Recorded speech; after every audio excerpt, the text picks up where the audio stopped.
Welcome to the Alchemy of Business Show with your host, Steve Rodgers. The Alchemy of Business Show is a podcast that mixes practical, actionable business solutions with soulful insights for anyone seeking deeper meaning in their lives and greater success in their work. Steve will be featuring purpose-driven leaders from all walks of life and getting insight into their journeys from failures to triumphs.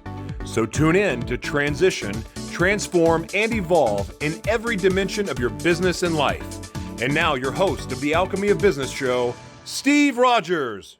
Hello, everyone, and welcome to the Alchemy of Business. Thanks for joining in, whether you're listening on iTunes or some other audio format. Maybe you're watching this on video and you're on E360 TV or YouTube.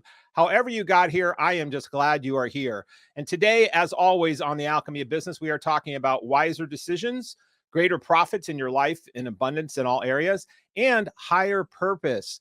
And no better guest to have on today about higher purpose than my friend, Mr. Dave Clare, who I'm going to introduce you to in just a minute. But Dave is a phenomenal man, businessman, father, husband, friend. But I met him about 3 years ago now in Australia. So he's coming to us from halfway across the world, and it's actually his next day already. So he's already into his Thursday. We're actually doing this on my Wednesday. But Dave is a phenomenal guy. I knew when I met him, not only was he a keynote speaker at a conference that I attended, but he was also the MC for the overall event. So he just kept things flowing. His style as to who he is and his calmness, but yet his humor and his bright personality just shone through. And there was no wonder that when I started talking to him, I realized, well, of course, he is the CEO and founder of a company called Circle Leadership, where he's helping other leaders and entrepreneurs really create more generations of other leaders. And he is a real practical, hands-on entrepreneur who's not only been building businesses themselves, but he's helping other business owners to do this in all different segments of businesses. He is an international keynote speaker. He is an author, and he's really an authority on really how to become a purpose-driven leader and entrepreneur, which I love because that is a big part of what I do at Alchemy. He is a self-proclaimed prophet for purpose, and profit is the word P-R-O-P-H-E-T, for purpose, but also for profit. Of course, you've got to make profit, but he is self-proclaimed as the prophet for purpose. And he has been a trained facilitator, self-taught and taught by going to many different facilitator trainings. And then also his on-hand practical use of that globally, where he's helped facilitate all kinds of programs. He also has another book coming out that we'll be talking about soon. So let's quit talking about him and talk with him. So let's bring on Mr. Dave Clare. G'day from down under, Steve. Hey there. Good day. How are you there, Mr. Dave? Yeah, good. And I'm coming to you from the future. You are, and I love that. And I knew you were a futuristic guy when I first met you, but literally every time we talk, you are coming to me from the future. So Yes. how is everybody doing down under? How are you, and how is the world of, and are you in Perth? Yeah, Perth, West Australia. Yes. Yeah, so the big C word is part of a conversation for people, but I'm hoping that, from what I understand from our talking earlier, I know your family and stuff are good, but how is the world down under? We're in the world up here in the US, and we definitely have our challenges of the global world, but how are you guys doing down in Australia in general? Yeah, it's firstly, the big C word is Canadian or COVID. So the Canadian living in West Australia, it's, you know what, I was saying, it's an interesting thing here in West Australia. It's a little bit different to the rest of the country because we're kind of like we're the most isolated. Well, Perth is the most isolated city in the world before any of this isolation concept actually came around. So we're fairly isolated anyway. We've been living in a bit of a bubble here in West Australia for a long time, whereas the rest of the country has been going through pretty much what you would see anywhere else in the world, in Canada, in US, UK, everything like that. And we're still mandated in a bunch of many ways. But West Australia now has been, it's at the stage now where we're opening up again and we're preparing for what everyone else has already been dealing with. Right. Now, we're a much smaller, I mean, if you look at West Australia, it's 1/3 of the country. For those people don't understand Australia, by the way, it's the same size as the continental USA. So West Australia, for all the people from the United States who are listening to this, where you're located, Steve, can you imagine what 1/3 of the United States, how many states are in 1/3 of like the western 1/3 of the United States? Right. Yeah. Yeah, like that's WA. Like we are 1/3 of the country, and that's how isolated we are. And we have one major city called Perth. Well, it is there. And what was the reason you chose to live in Perth? How did you end up there, even way before the C word? How did you Yeah, end up on that part of the planet when we're putting a dot where Mr. Dave Clare is? How did you end up there? yeah. That very simple answer. My mom and dad moved here in 1981 when we were all three of us boys were fairly young. So I was, I think it was 15 or almost 16. My younger brother was 9, and my older brother was 17. So and they've been here ever since. Now, you may remember I've traveled around a bit, and I've lived in Papua New Guinea, in Australia twice, in Canada twice. And so born Canadian, moved here, went to New Guinea, came back here, back to Canada, I've been back here, and came back to Perth again because this is where my family was. Awesome. Well, I know that you love living there, so I'm glad that you guys are maneuvering through the C COVID coronavirus stuff. But I knew that you would personally, or even as a country, but I knew you personally would, because you are a resilient, move through no matter what, make life positive, no matter what, and that's part of what you teach. That's part of what you train. So. You know, you and I have talked about this before. You know, the COVID or the C word of the world comes in our lives and our businesses in various different ways at various different times. Yeah. Sometimes it's just not as obvious as a global pandemic that everyone's experiencing it. But how did you get on this path, Dave, of knowing that your inner, always seeing brighter side of things and also looking for higher purpose? How did that not only just become an inner working for you as to how you think and live your life, but how did it become a business? How to become a business? That's an awesome question.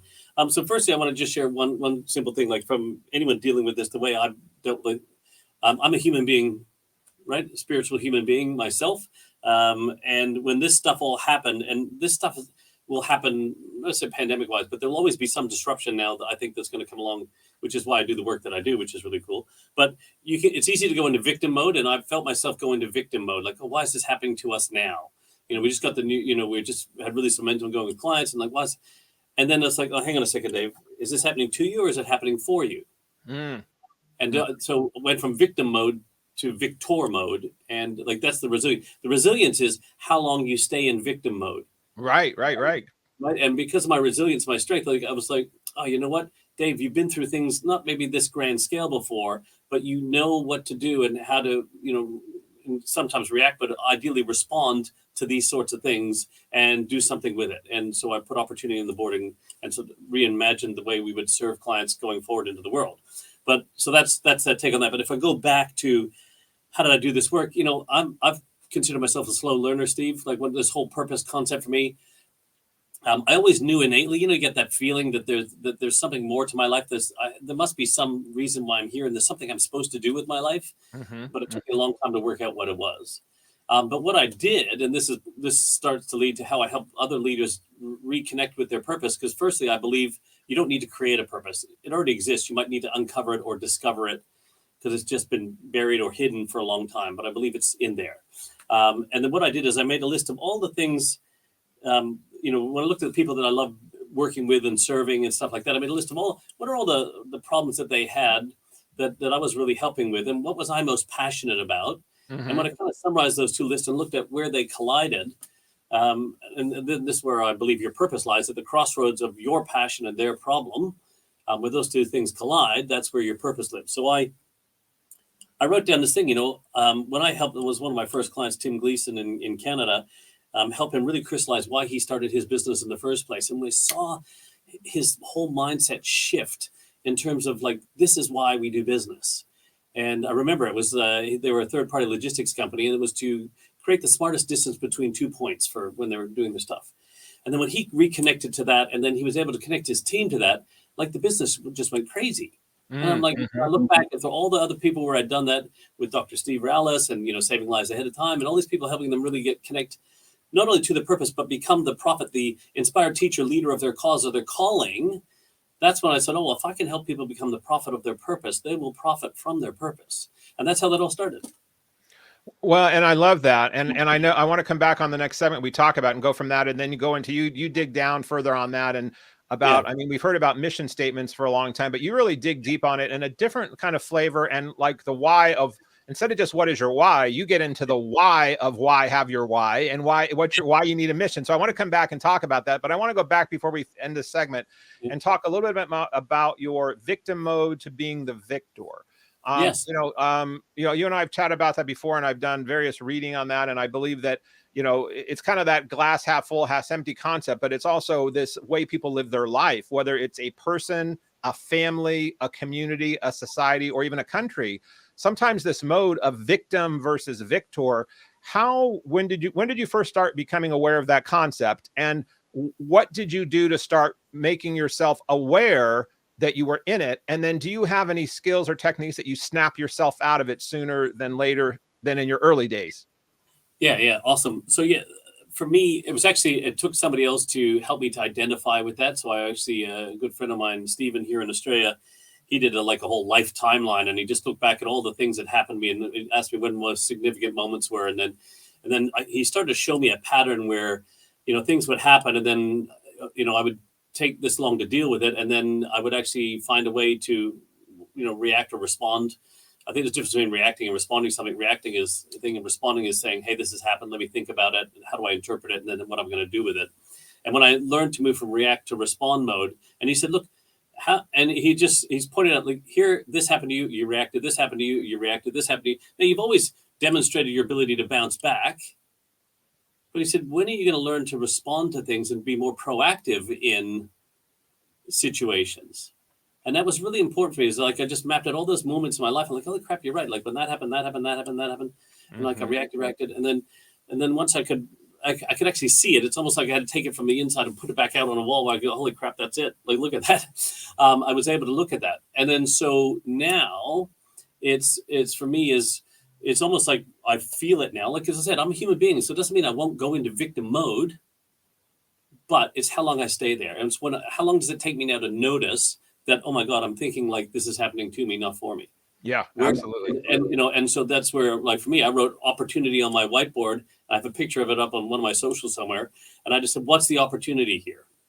And I wrote all this sort of stuff down around it.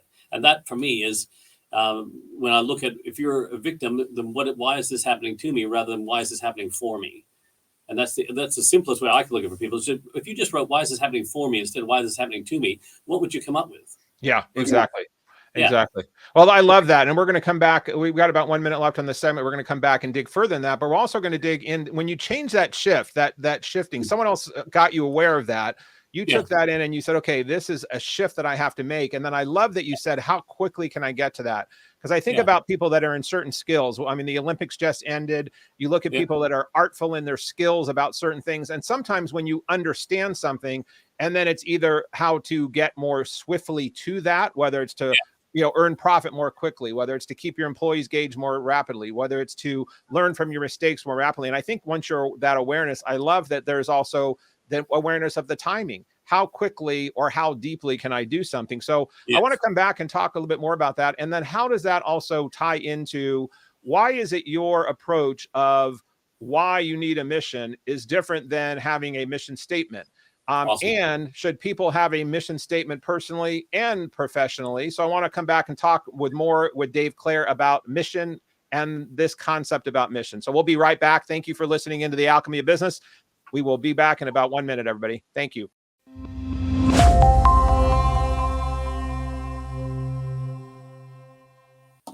Hello, and welcome back to the Alchemy of Business Show. We've been talking with Mr. Dave Clare down under in Perth, Australia. We were heavily getting into his purpose-driven leadership and how he turned that from just a mission and a calling into an actual business. And we started digging further into this concept of victim from victor, and then that leading into even more understanding how quickly to get to some behavior changes. So Dave, on that same vein, I know you go into companies. I've seen you sit with in boardrooms of companies and teams. I know you do stuff individually with people. So this victim to victor concept does work individually and within companies, I'm assuming. And I want to tie that right into this conversation about mission. Do you see the importance of someone having mission somehow parallel, different, or adverse or aligned with this mission thing that you also teach? So I want to talk about those two things merging together into one. Yeah, sure, absolutely. And this is really awesome because for me, this is something I'm really passionate about as well, is the fact that most of what like the mission statements that we've seen in the past, like they're 25 years of this big mission statement up on a plaque up on the wall in the office, and it's like this long, very long-winded thing about our mission. and whether I just don't think that style of mission is serving us in the world today. Whether I agree that was right or wrong, it doesn't matter. I just don't think it's serving us today. Our belief about mission, I think, needs to shift. And if you go back and let's get into, say, even military terms, if I've completed my mission, what's after that, Steve? Well, we talked about vision, we talked about mission, and then you go into the practicality of implementation. Yeah, but if you look at from mission, like in military terms, if I've completed the mission, what's after that mission? Another mission. Another mission. And then what's after that mission? Another mission. Yes, right? Yes. Keep going. You're never done with missions as long as you're on that. You're in that. Missions are all hopefully adding up to create a world that you see, right? Yeah. And so this is where I look at purpose is why we get out of bed every morning. It's what engages us and everything like that. This is beyond making money and I have a real sense of meaning to the work that I'm doing. That's what my purpose is to me. So I know why I'm coming to work. And then vision is what the world looks like when we've been living that purpose through our values for 10, 20, 30 years. But mission then is who do we need to become as a business to start creating that world that we see? And then what I work with people on is in terms of just a 3-year mission. So to me, your mission statement is who does your organization need to become in the next 3 years to start creating the world that you see? Because once we become that, then who do we need to become next? And who do we need to become next? And who do we need to become next? Because if you look at the world today, and I challenge business owners, leaders, even yourself as an individual, if you go back 3 years ago, I'm just going to go back this way on screen. So if you go back 3 years ago, is your organization 3 years ago the same as it is today? Like Steve, is your business or your organization? No, it's not. I mean, there's definitely similarities, but it's definitely evolved and changed, I hope. And there's many different nuances that I've learned or incorporated. So it's not the same. Yeah. And then if you look at your organization today, is it going to be the same as it is today in the next 3 years? Yeah. And not. Yeah. No, because business is a series of evolution. So our mission then should be what evolves us as an organization. Right. So whilst our purpose shouldn't change once it's very clearly and defined, and, we've got that really at the heart of who we are and our values and things like that, vision is so far out anyway. So the one moving piece in our business is our mission. So when you're writing your mission statement as a business, it should be who does our business need to become? And I believe then that your mission then dictates what your strategy should be. Our strategy should be how we become that business. Right? Which is then us living our purpose through the lens of our values to become this organization to create that world that we see. So we create this sudden total alignment. Now, you also asked about from a personal point of view. So for me, as I look at the mission of Circle Leadership, for example, our organization, in the next 3 years, we need to become a global community of evolving purpose-driven leaders. Right? Which is why we now serve clients in Canada, UK, New Zealand. We're expanding. And we're moving into a group format because it tells us there's so much talent and ability in our client base that we're not helping the clients help the clients kind of a thing. So we want to create this global community. We must become a global community. So then me as the leader, I go, hey, Dave, this is you, and you built Circle Leadership to here. Now you're saying Circle Leadership to people listening to this. So if I'm the leader I am today and I built the business I have today, then I've identified the business I want to have in 3 years. Well, the leader I am today built the one I have today, not the one that I want to build. So who do I need to become? What's my mission then as a leader to build the business that I need to have to stay relevant in the hearts and minds of people I choose to serve? Yeah, and your traits, your characteristics, your habits, the way you show up, what you're modeling, et cetera, correct? Yeah, 100%. So what we look at is so over those 3 years, then what I set for myself, and I've been doing this for many years now, is the theme for myself for this year. What's the theme of my evolution this year? And then I look at that, and once I realize, who do I need to become this year? And every year I've had a theme, all right? And then I look at that theme across all areas of my life. So I have one focal point, like I need to become this. And then what does that look like as a leader, as a husband, as a father, as a spiritual person, my health, my wealth, my well-being? How does that impact all those areas of my life? And that's how I call myself. That becomes my mission, then, is to become that. Because I know if I become that, then I advance the organization. The organization will never become what it's capable of if I don't. My team won't either, because if I don't increase my own capabilities and capacity for greatness, I won't create space for the team. And what we do is we keep the ceiling where people can't go any further because I'm not going any further. And then I lose great people and they leave because there's no space or capacity for the greatness. Right. Because that is so I love that. And it works in all types of companies. I don't care if you're a tech company, a healthcare company, a construction company, a Subway shop. I mean, that concept, that teaching is universal. And like you brought it down to the humanity of each person. Yeah. And in your first book, Simplified, I think you covered some of these concepts. So Yes. for those of you that haven't read Dave's stuff, I think it was the first book, right? Simplified. Yes.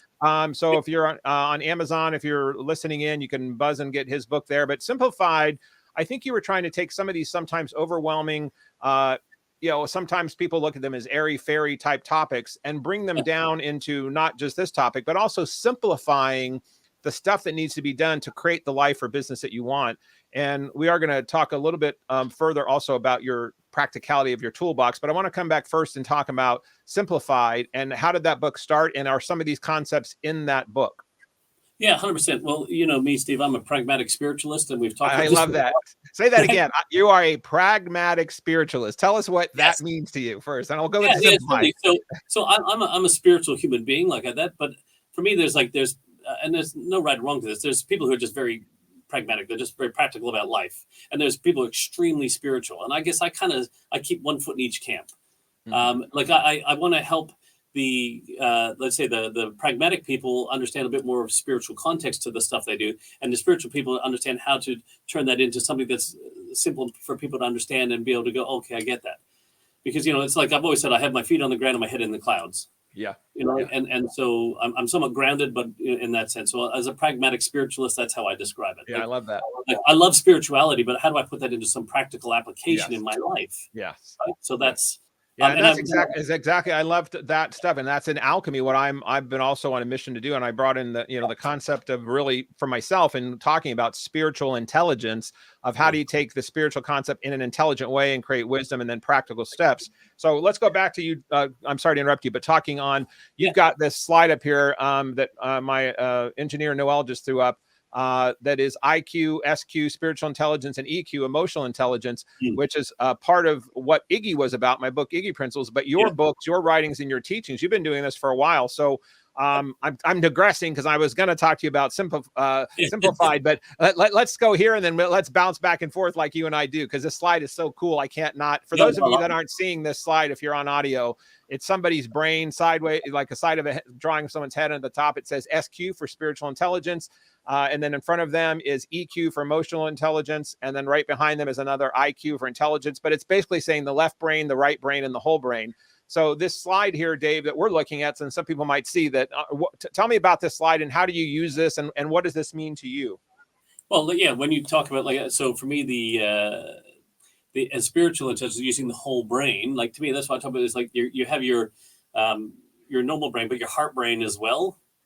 And so there's the intelligent brain and there's the heart brain, which to me is your emotional intelligence, and then your intellect, which is the logic brain. So you have your logic and your heart. And if you can work those two things together, I believe based on what your diagram there, look at me, that's how I'm simply interpreting it, going, well, my spiritual intelligence is when my heart and my head are in alignment. Right. Yeah. And everything's working in sync. Like it's like you got there synchronous. I didn't even see that synchronous processing of the whole brain. So, yeah. So when my heart and my head are in sync, and even my gut, if I want to bring that up, that everything just works in harmony. That's when my spiritual quotient is at its highest. And this is for me, when I want to serve our clients and I want to serve anyone in my life, is like when everything's in total alignment of my head, my heart, and my gut, then that's when I'm at my best to serve people. When I'm serving just from my head space, like that can be okay. When I'm serving just from the heart space, that can be okay too. But when both of them work together, and then my gut as well, like there's like total harmony of my whole being, then yeah, I think to me like that's when we can be at our best. Right. That's exactly. what I'm looking at. I agree with that. Well, and I think part of the way people do that is you've got this diagram behind. Well, first, before I digress again, let's talk about Simplified. In your book, Simplified, this is where you started implementing some of these principles, is correct. And then in the next segment, we're going to talk about your upcoming book. But tell everyone quickly about Simplified. And then we only have like 3 minutes left in this segment. I want to get to your toolbox and come back and get to the pragmatic part of this that your toolbox actually does there behind you. So Simplified, and then we'll go to a break and we'll come back and talk about the toolbox of how to be practical, implement these type things in business or life. Yeah, absolutely. Okay, so the premise of Simplified was I decided to write that because I finally had a message and my voice on it, and a message that I wanted to share with the world. So I chose to write a book. I've been asked to write a book for a very long time, and until I didn't want to be another Me Too author. I wanted to know what my message and my voice was. So I had that, and I wrote that.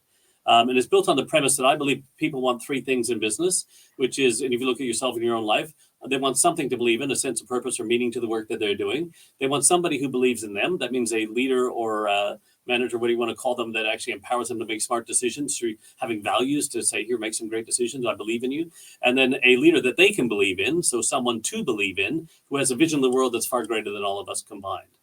And so I thought, like, if that's the premise of it, I said, well, if I could help leaders to understand how to create a culture or an organization that delivers on those three things, we could shift the consciousness of the planet. People would find a greater sense of meaning. There'd be less workplace harassment, stress, anxiety, bullying, all this sort of going on that people take home. And we have this diminishing lifestyle, rather if people felt real meaningful, because work's a part of who we are. It's how we contribute to the world.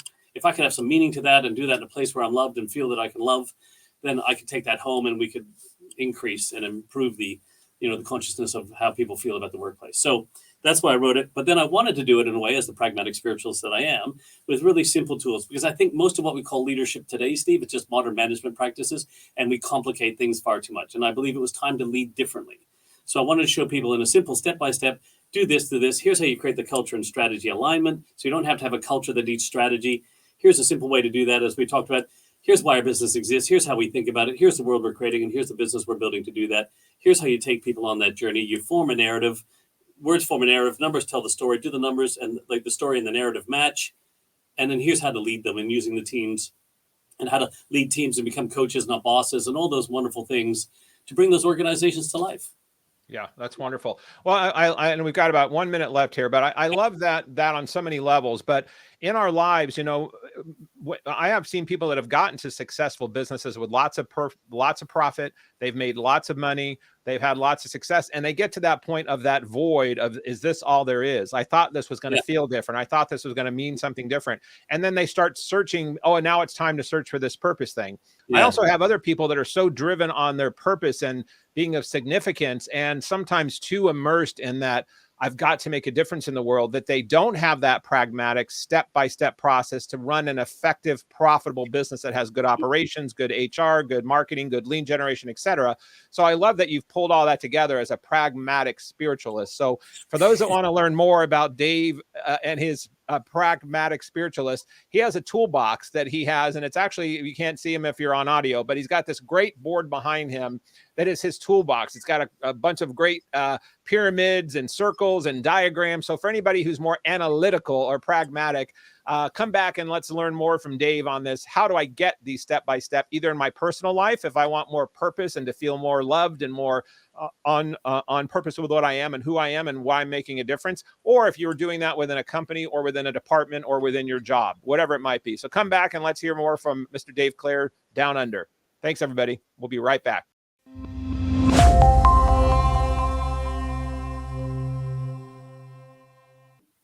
Hi, and welcome back to the Alchemy of Business, where we are always talking about making wiser decisions, finding greater profits in your life and your business, and higher purpose. And as I said, as I introduced my guest, Mr. Dave Clare, can't think of many people better to talk about higher purpose than Dave Clare, who is this purpose-driven leader and consultant and advisor and author.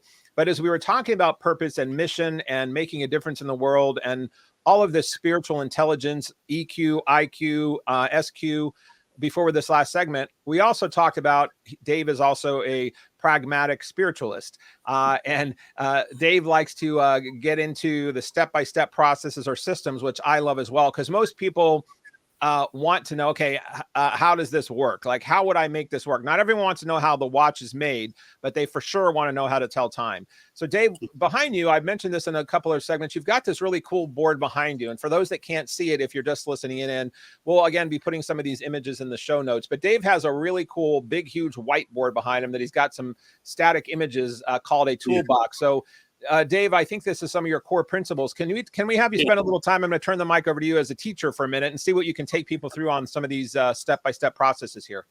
Yeah, sure. Absolutely. Thank you for that. So very simply, I believe that all our organizations should become great, right? That we should have great organizations because our clients or our customers deserve greatness from us or our best from us.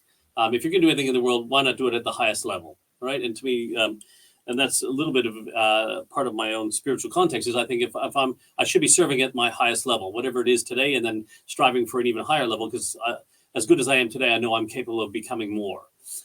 So when we look at that from a concept or principle point of view, so if our clients deserve our best or greatness from us, what in our organization is that actually drives greatness? And to me, it's people. It's so we want to actually look at how do we help our people become great? And in order to understand that, then we need to understand human behavior and how people become who they are and how we can help them become the best that they can be. Because to me, leadership is all about helping other people become the best version of themselves to do their life's best work while in our care and beyond. And that means I care about you as a human being first, employee second. That means I don't have to have a position or title to demonstrate leadership. So if our organization wants to be great, we have to help our people be great. If leadership's all about helping people be great or be their best, well, it makes sense that we need to understand human behavior. And so one of the things we work with people on, one of our models, which is off to the side at the moment, is about human behavior. And very simply, human behavior is success, whatever you believe that to be for yourself, has come from your results. So I have accomplished these things in my life, which culminate in my picture of success, tangible and intangible. But those results have come from the way I've behaved. I've taken these actions to drive those results and give me that success. Now that behavior, what we know about human behavior is that how I think determines how I act. As a person thinketh, think and grow rich, I think therefore I am. And so if my attitudes and my habits of thinking are what drive those behaviors, give me the results and success, well, how did I get those attitudes? Well, they were conditioned into me through a process of spaced repetition of a bunch of inputs from parents, teachers, media, society, people's opinions I valued growing up. Repetitively, I've heard conditioned the way I think about things, causing me to behave, sort of think in a certain way, which causes me to behave the way I do, getting me the results of success I may or may not be enjoying in life. Now, the cool part about that process, and this is really important, is that most of us have got to where we are by default and circumstance, but the same process that helped us be who we are today is the same process we can use to help people become the best version of themselves for whatever it is tomorrow. And if we look at that then, and we look if that's human behavior, and if we took all those human beings and understood that process, and organizational behavior, should it be any different to human behavior if organizations are just a bunch of human beings all working together for a common goal? So what we want to do is develop a process for organizational behavior that followed human behavior. Because one of the things we find is in our organizational structures today, the way we think about organizations, is that, and let's put it into terms of technology. In the days when technology first came out, we had to take human beings and adapt them to technology. We wondered why we weren't utilizing the technology to its fullest capabilities, because we're trying to get people to shift the way they think about things in terms of it didn't flow with them. And we build organizations that don't flow with the way we feel as human beings either. But what if we actually created an organizational behavioral structure that followed human behavior? And then therefore we could not only help people be their best, but create an organization where they can bring their best self to work and express that through the work that they do. And so we created this process for human behavior that we can't see, but then we created one for organizational behavior, which is slightly off screen. But success to a human being is just the mission to the organization. That's what success is a fulfillment of the mission. And then our results for us as individuals, well, it's achieving our objectives and key results that show that we've achieved that mission. So when we work at who we need to become, we go, well, what are the objectives that we would accomplish to show we've become that? And the behaviors would drive those key results that we have. What are the actions we would take? And what drives how we act is how we think. So then our values go, well, our values are how we think around here. So then we're able to help people understand how to use values better in their organization to empower their people to make smart decisions. Because now we know how we think determines how we act.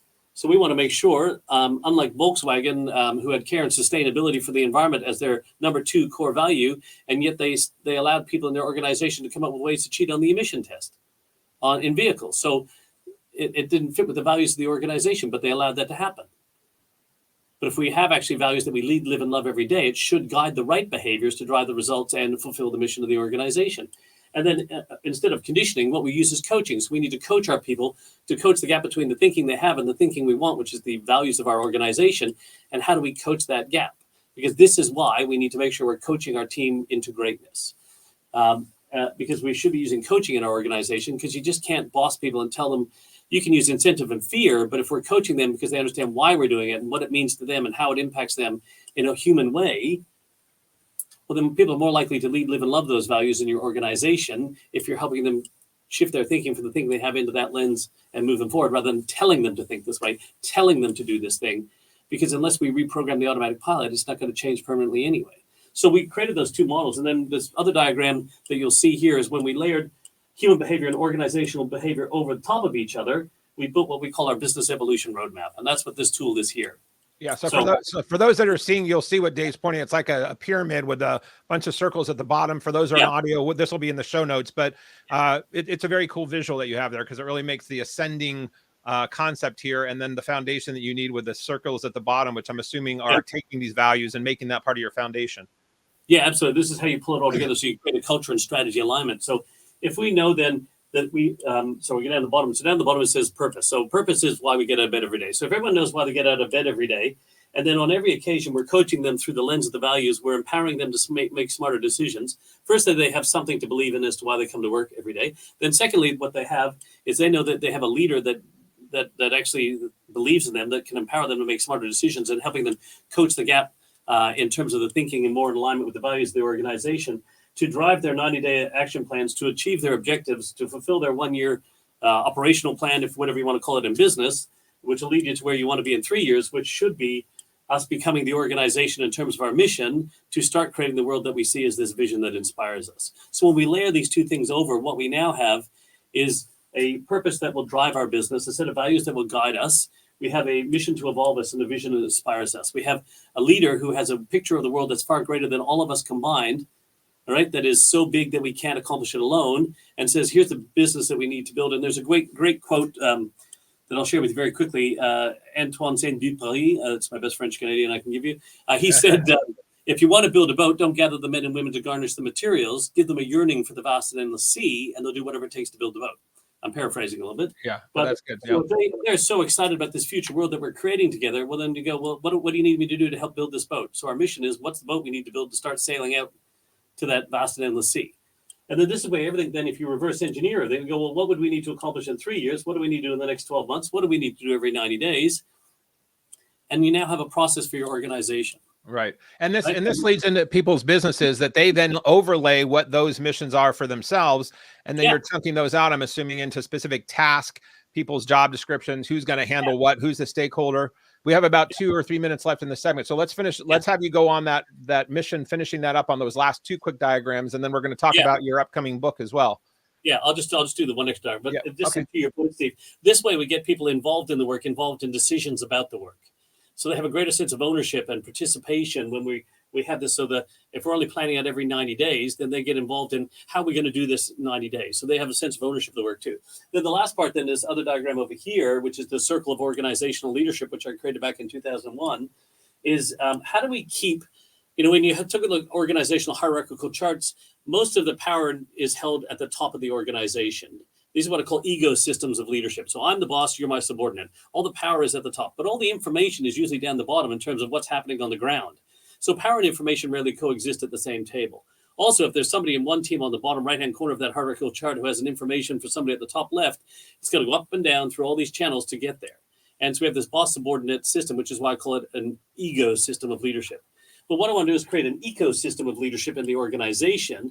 So the circle of organizational leadership is designed this way. And once again, when we talk about human organizations, how are we made up, Steve? We're made up of cells, right? Human beings were made up, all these cells that all combine together to create this amazing, most complex organization in the world, the human being. But at the center of every cell is a common nucleus. So can you imagine if we had a table, a round table like King Arthur, the Knights of the Round Table, where at the center of that table set a common nucleus. Here's the purpose of our organization. And then every decision had to go, or every conversation went through the lens of our values to that client-centric purpose of our business. And every single person would do that. This way, we would have an organization that's structured where everybody answers to something first, not to someone. And where top-down leadership is a thing of the past, and all-around leadership will be the way forward. And this person here would be the coach of their team to achieve the objectives and the results through the lens of our values to our purpose. So all decisions are made, and when I talk about having a purpose-driven organization, all decisions are made from purpose first, because purpose is the seed of culture, and it's the number one decision-making filter in our business. Will it help us do this? Yes or no? Does it help us practically solve the problem we're here to do? Yes or no? And if it's a no, then why are we doing it? Or send it out and bring it back in a way where it will.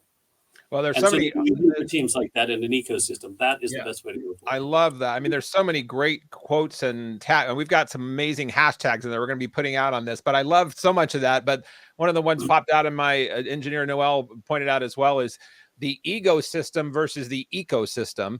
And I love that, since, I also talk a lot about ego versus Iggy, which we're going to come into the next segment about edging good out versus inviting good in or got in. This is perfect with that. But in this day and age, not only is the organization going to benefit so much better, and so are the customers from having this kind of concept.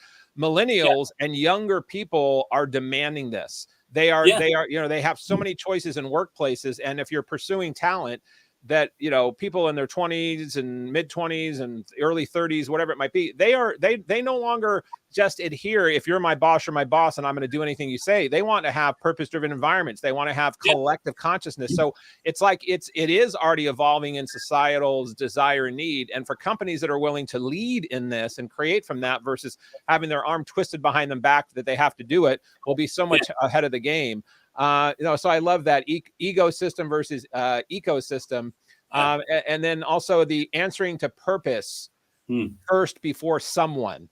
And that, there's so many companies that you can think of that just got off track with decisions that were made because they were so fearful of the power above them and an individual or the executive team, that they were not answering to. I mean, I think some of these quote people that we look at that have been like whistleblowers, as an example, in industries or in oil or in Facebook or wherever it might be, because they realize, look, this is not what I signed up for. This is not what you profess we would be part of. So if you have it in your company that's talked about all the time, when you're making decisions at the board table, at the employee table, at the collective table about, hey, how is this aligned with our mission? And it's aligning to answering to purpose before a person or someone.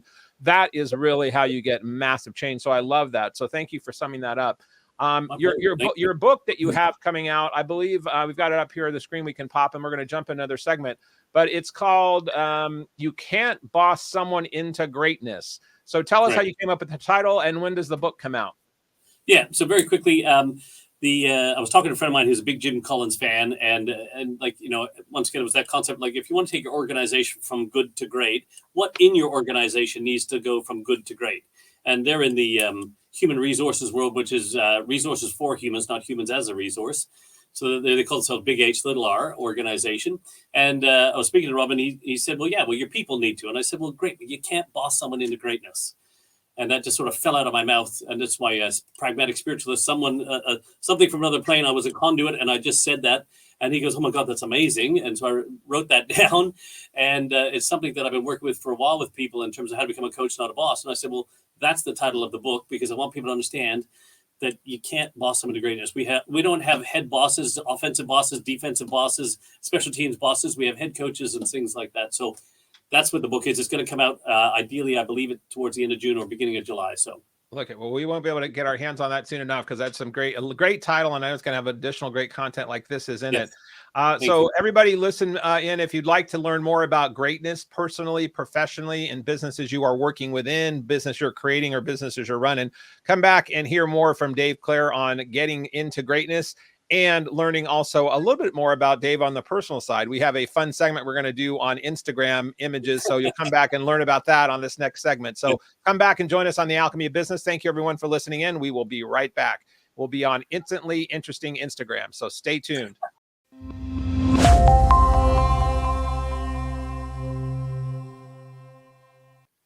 Thank you for tuning back in to the Alchemy of Business Show here with Mr. Dave Clare. We've been talking about all things from purpose to people to having greatness in your life to overcoming from victim to victor.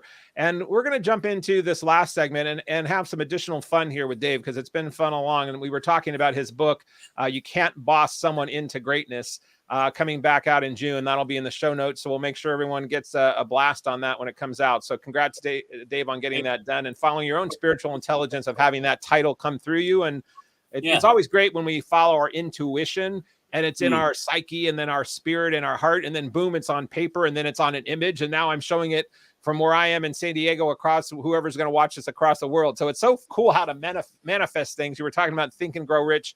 You commented that earlier, and I've got that over my shoulder on another bookcase that I'm in. But that's a true example of Think and Grow Rich. It's about, thinking something, writing it down, having goals and affirmations, turning it into a reality, using that energy for, so I love seeing that materialized. So we went through and scanned through a couple of your Instagram photos, and we have a segment that we do on the Alchemy of Business, and it is called Instantly Interesting Instagram. You need to have a big instantly interesting Instagram. I'm going to get a voiceover on that so that we have that booming voice. I'll have to have you do that because you have a really good radio voice. But Noel, my engineer, let's make note of that, of the booming voice for that segment. And here's the rules. They're simple. If you're not seeing this screen, anybody, we basically do this. We take a quick dive into the photos of the guest on Instagram, in this case, Dave Clare, on his feed. We then pull up some interesting ones we thought had some cool images without any context for the listeners. And then Dave will share and tell us more about what was happening in that photo. And we'll just do kind of a rapid fire. So for those that aren't seeing this, we're going to visually explain it to you. I am. And then it'll also be in the show notes if anyone wants to download them. But let's jump to the first one, Noel. Okay. This is Dave and a dog, which it looks as happy and content as Dave does. So tell us about this dog. What's the breed and what's the moment? Well, that's the moment is I was visiting my daughter, who I don't get to see very often. So I was up in Geraldton, West Australia, where she still lives. And I've just woken up, actually, and I just sat down on the couch to have a coffee. And that's my grand fur baby, Sarge. So Sergeant, that's her dog. And he loves, I call myself his grandmaster. I don't want to be a granddad. I'm the grandmaster. And it drives my daughter nuts. But when I say, come see grandmaster, he jumps up on my lap. And then she just took a photo of like, oh, my God. That's so funny. So wise. And what's the breed? I don't know, but we call him Scooby-Doo because he looks just like a bit like Scooby-Doo. He does look like Scooby-Doo. Actually, and that's a great name. He has a collar with a tag and everything. Oh, and it's like, I love it. Woo-doo-doo-doo. Yeah, and so that's that photo. Yeah, it was an awesome photo. All right, next one. Okay, this is Dave with some cool glasses, half his face, and a really cool convertible-looking car. Dave, tell us about this. That's a convertible Bentley. It's about a $500,000 car. Actually, I love convertibles. I actually have a convertible I drive around in myself. I rode motorcycles for many years, and I feel claustrophobic in vehicles. And I was walking up to visit a buddy of mine in West Perth here, and walking past, and there was this Bentley with the top down, the $500,000 car, everything, just sitting there exposed. Baby blue, yeah, just like happy as a large is, yeah. Yeah, well, that was corporate color, so it's circle leadership blue, as we would call it. And so I took a picture of that and said, "Oh, look at the new Bentley. Send me $50 and I'll show you how to afford a Bentley like this." Because these people who sit on cars and say, "Hey, send me this money and I'll teach you how to get a car like I have." So a tongue-in-cheek joke at some of those people, but it just happened to be circle leadership blue. It's a convertible and it's a $500,000 car just sitting there on the street. And how safe is Perth where you could leave your car just sitting like that? I love it. Those are beautiful cars. I mean, they are magnificent. Stunning, yeah. Okay, now we've got a Wishbone Thousand Island bottle of salad dressing, and the title is "Want Some Dressing for Your Word Salad." What is this? Yes. So when we work with people about getting their purpose, values, vision, and mission completed in their organization, what we call the narrative of their business, we believe that you should be able to articulate simply and clearly the answer to those four things in 66 words or less. When I look at a lot of organizations, they have these verbose, like some value statements, even just for one value is like 30 or 40 words. And I said, to me, they're just word salads. And one of my buddies, Aiden Parker, he has one of the best quotes of all times. He said, "Dave, why I love your stuff is because you add value by removing things that don't." All right. Mm-hmm. And so I put that as a post of how many, when you look at your own purpose, values, vision statements, are they just a word salad? Salad. Yeah, I love that. Why you do what you do, how you uniquely think about it, the world you want to create, and the business you must become to create that, you should be able to articulate in 66 words or less. Because Einstein said, if you can't explain it simply, you don't understand it well enough. And who should understand it better than anybody else? So stop creating word salads for your business. Yeah, I love that. It's the old explain it like you were explaining it to a kindergartner, or the KISS, keep it simple, stupid phrase. It's all boils back down to that. Yeah. Let's see. You've got some funny hats on here. I'm assuming. I think this is your. Is this your? Yeah, yes. I thought that was your wife. I know I've seen her on golf carts and different things before, but the hats were throwing me off. So this is Dave and his wife in a very funny photo with some really cool hats, and it says on his T-shirt Australia. So what was that? This was a day you were celebrating, I'm assuming. Yes, we actually have a day in Australia. It's called Australia Day. It's kind of like Independence Day, but it's kind of like our 4th of July in the U.S. Independence Day. Yeah. So it was actually two Canadians. We're Canadian people. We're really proud Canadians, but we're also really thankful for the great country that Australia is, that we've called home now for the past 12, 13 years. And so we decided to get all done up. And so there's a photo of my wife and I. We went and bought all this Australia Day garb and put a photo up just to also to take a little bit of tease our Canadian friends. When it was minus 20 up there, it was like 38 degrees on Australia Day in Celsius, that is, not Fahrenheit. So it's probably like 100, 105 or something like that Fahrenheit.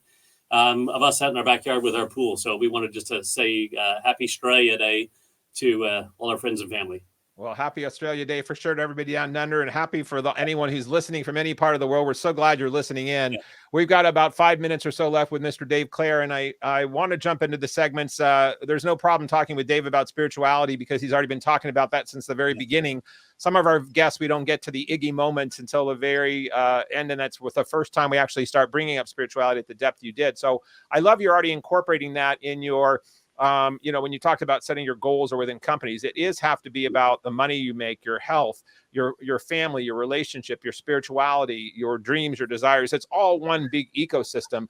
And, I came up with this concept of Iggy, IGI, and my book was called The Iggy Principles. And Wayne Dyer, who's just been an amazing mentor for many thousands and millions of people around the world before his passing, with his work. He was a great writer and a great spiritual writer, but he coined a lot of the mainstream stuff on the word ego, edging God out or edging goodness out. So for me, I had to pull this back in and say, God, that just hit me and struck me, 15 years ago or so when I read that. And so I came up for myself, this reverse, inviting good in, Iggy principles. So that is the power of prayer, of the gratitude, like what I call 4 B's, forgiveness, integrity, service. But it can be each person's own description. So Dave, in your own Iggy or your own pragmatic spirituals, how do you actually define what spirituality is? I know pragmatic spiritualist, but the word spirituality for you, how do you define spirituality, and how do you incorporate spirituality into your daily life or practice? Beyond some of the things you were talking about, it can be the work environment or the personal. What is that spirituality to you? Well, spirituality to me is for me is deep within inside me. Now, I'm not a religious person, but I'm a spiritual person. So, for me, I believe that if there is a God, then I am God, and it's inside me, right? And so for me, that there's a greater power or a greater purpose that I can tap into that will guide me to make the smartest decisions. No different for me. Like when I started looking at what is, I might have resisted for a long time this stuff, but then when I decided to go in, it was quite amazing when I let go of everything out and went in and just listened to myself and quiet and, like what I call my own version of meditation and all that sort of stuff. I started learning more about who I was as a person and who I wanted to be in the world today and who I wanted to become. And to me, that whole concept or process is spirituality to me. It's letting go of all the other stuff and just listening to my soul speak. Mm-hmm. Yeah, right. And so I get rid of all the logic brain of my head and let go of that and everything and just let my soul speak and listen to it. That is my essence of spirituality. Yeah, I love that. Yeah, you're saying God is with me and letting go of all the noise. And you were talking about that earlier about even on your word salad, getting rid of stuff that's not necessary and getting down to the essence of it. So I love that. Yeah, for me, I mean, my definition is in a similar way of, I just believe God is the sum of all that is, meaning that this energy of this universal stuff that I don't completely understand by any stretch, but I know it's way smarter in the intelligence of it than I am. And when I do tap into it with my own Wi-Fi through meditation or prayer, whatever it might be, I know that I'm more tuned into blocking out or carving away that salad that's not needed, so that I'm getting to the simplistic of it. So when you've done that, and when you're in that zone of your own spiritual connection, what I call Iggy moments, aha moments have been around for a long time. Oprah used to talk about what was your aha moment. So for your Iggy moment, what are some points in your personal or professional life that in recent memory that you can think of that were this significant of where your spirituality of this knowing came to be, that it was so obvious in the static or the electricity and what it might have been, that it was so obvious to you that was some of your Iggy moments? Okay, and I'll finish on this one very quickly. Firstly, when I think about, there's no magical mystical being outside of me. The magical mystical being is inside me. All right, and so that's when I could tap into that. So there was a moment back in October 1999 in Barrie, Ontario, Canada, 157 Bayfield Street, in a basement apartment. I was sitting on the floor in this basement apartment under a tanning salon, sitting up against my son's bed. He was 3 years old, looking across at my daughter, who was probably about 6 months old, 8 months old at the time. And I virtually lost everything. I was trying to start my new business. I'd lost everything. And I was sitting there crying my eyes out thinking, I'm going to have to quit, go get a job and do everything. And this is where, like, when I really started to realize there's something greater inside of me, or there's a voice, right? That voice came up from inside me and it said, Dave, if you quit, what are you teaching your children that when things get tough, that all you have to do is quit? Mm. And it was, well, like, why are you not, I need to become more instead of staying who I was. And this is where really evolution really started to come to me, and all this sort of stuff was like, if I keep staying who I am, trying to be more of who I am for more people, well, that's not enough. I'm resting on my laurels. I need to become more. And so I needed to go in and say, hang on. And that's where I went back into where that voice is and started writing out. And that's how I drafted out. Actually, the next morning I wrote out my whole relaxed selling process and everything, all these things some of the tools that I started to develop for myself all came from that moment when that voice came out of me from inside and said, Dave, but what are you teaching your kids? Yeah, I love that. Well, and many times it is somebody that we love so much that we realize our pain trying to create a better thing for them, i.e. this case, your children who became part of you. Obviously you made them and you created them, but yeah. I love that caused you to propel. It wasn't that you were necessarily doing it for Dave, even though you were doing it for someone else, but then you were doing it for yourself. And now you've gone out and created this for the world. So that spiritual moment of that, sometimes it's the breakdown that creates the breakthrough. So it's so great that you didn't quit, and that spiritual essence, so when you hear that voice now, many, many years later, is it a feeling? Is it a voice? Is it an instinct? How now did you start listening for that voice or that thing more?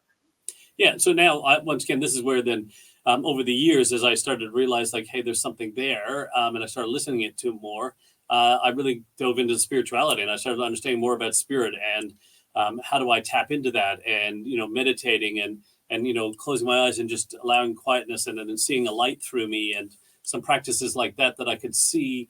And you know what, I was, let's call it, terrible at it for a long time. Right. Because it would just be kind of ad hoc or when I felt right. And I realized that when the things were tough, that's when I would go to it. But then nowadays I realize, well, actually it gets tough because I stopped doing it. Right. If I just keep doing it, I can process and understand and move. It doesn't mean I don't have challenges thrown at me. Right. But instead of using it when I need it in my mind, I actually use it all the time now. So I have a mantra I read every day. I have a quiet period of the day where I just let my mind relax and wander. I do these things on a regular and consistent basis now because I know the value of doing it all the time, not just when things were crap. Yeah, I love that. Well, do it. And I wish we had more hours with you here, Dave, but we don't. So I love that all the shares that you had today. And for those that want to learn more from Dave, you can go to daveclare.com. If you're seeing the screen, it's scrolling across the bottom, and that's CLARE, daveclare.com. You can reach him on his LinkedIn, his Instagram. We're going to have those in the show notes. If you're not seeing this and you're on audio, no fret.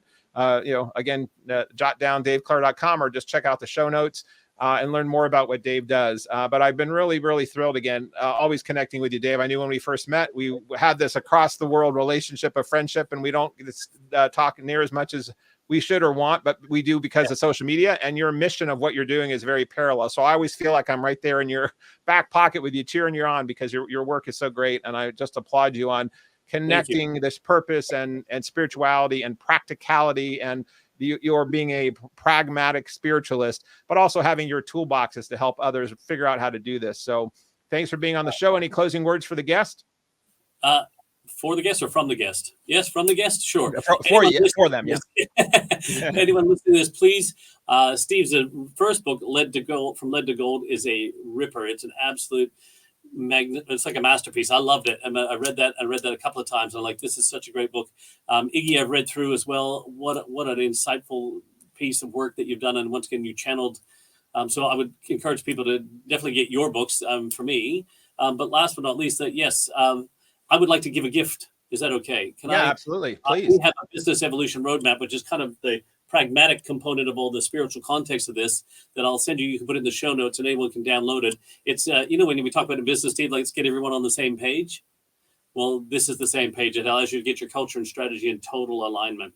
And I'll give you the blank template that people can have as a gift. Oh, well, thank you for that gift. I know we will definitely put that in the show notes. Thank you for that gift. And thank you for everyone listening today on to the Alchemy of Business Show, where we are always looking for making wiser decisions, creating greater profits, and finding higher purpose. And boy, did Dave Clare deliver on all that today. So thanks again, Dave. Thanks for all of you that listened in or watch. We appreciate it. And stay tuned for future shows. We will be back again. Thank you, everyone. And that concludes this episode of The Alchemy of Business with your host, Steve Rodgers. If you found value in today's broadcast, please consider liking, subscribing, sharing with friends, and leaving a review. Thank you so much, and we'll see you next Thursday for another episode. Be blessed and see you soon.